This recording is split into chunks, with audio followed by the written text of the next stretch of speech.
All right, today we're going to look at Lab 5. So there should be some worksheets that you want to have. One of them looks like this. If you don't have these, you're welcome to draw these pictures as best as you can in your notebook. Then you also have this one right here.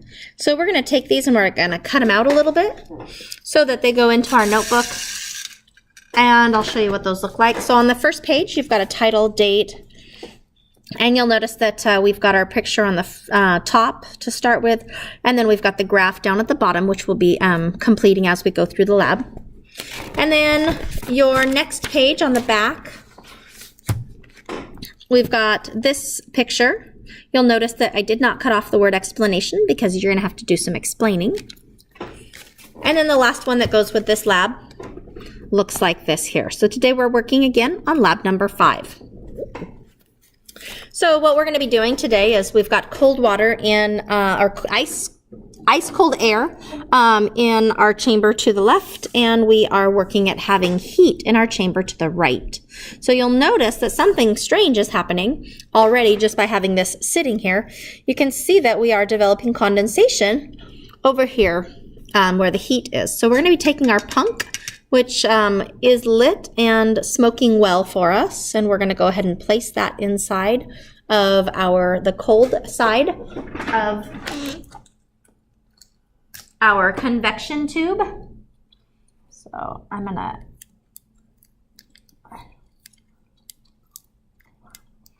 and our goal today is to just watch and see how that smoke behaves. So there we go. I was able to tape that in there so I can talk about it. So smoke naturally travels up, but watch this smoke through here. You'll notice it starts to travel up, and then all of a sudden it gets pulled down. So then it starts hanging out in here, but smoke and air, they tend to get close together when it's cold. The molecules and the particles, they get close together. But the heat is doing something interesting over here.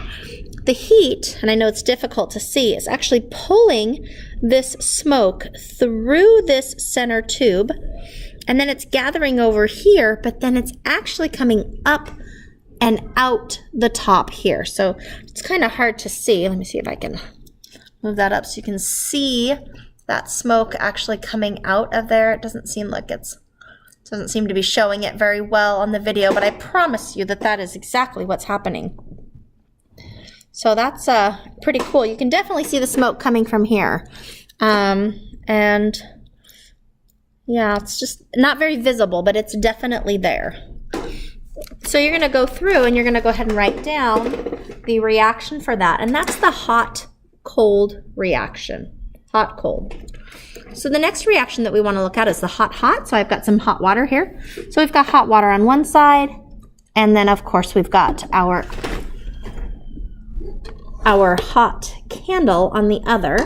So what does our smoke do when we give it a hot scenario? So the ash, or the smoke is still traveling downward, so it's still being attracted to those hot temperatures, but it's kind of getting all trapped in here, and so you can see it getting all smoky in here. It's not traveling over and up on this side at all, so very interesting. Our last step is to look at what we call cold. So I'm going to move both of these, and we're going to switch to the cold scenario.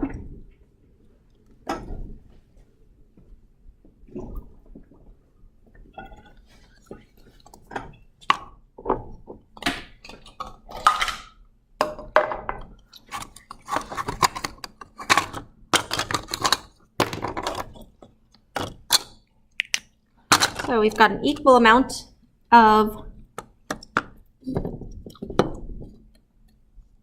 cold, and we'll give it a second to kind of cool down each of those chambers, so it's already working. Meanwhile, go ahead and blow out our candle.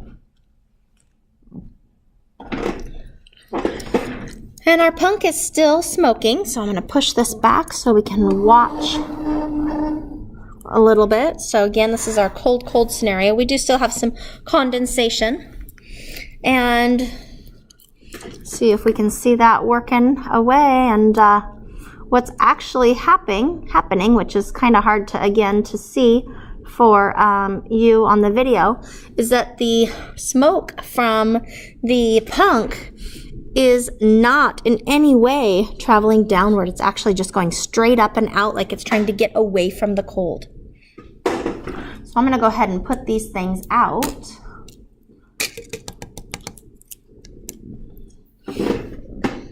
And now, hopefully you've done your prediction, right? So you've got a picture here where you want to show the arrows to represent the direction that the smoke traveled, and now using a sentence or two, explain why you think that happened.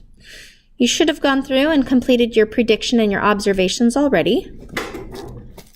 And so now you just have the last two questions to look over and try to explain. Again, one of the things that we've learned is that hot air rises. Hot air rises. So we know that. So we get this circulation of air, which absolutely plays a part in Tornado Alley. So look at these pictures and explain each of those diagrams. All right, thank you.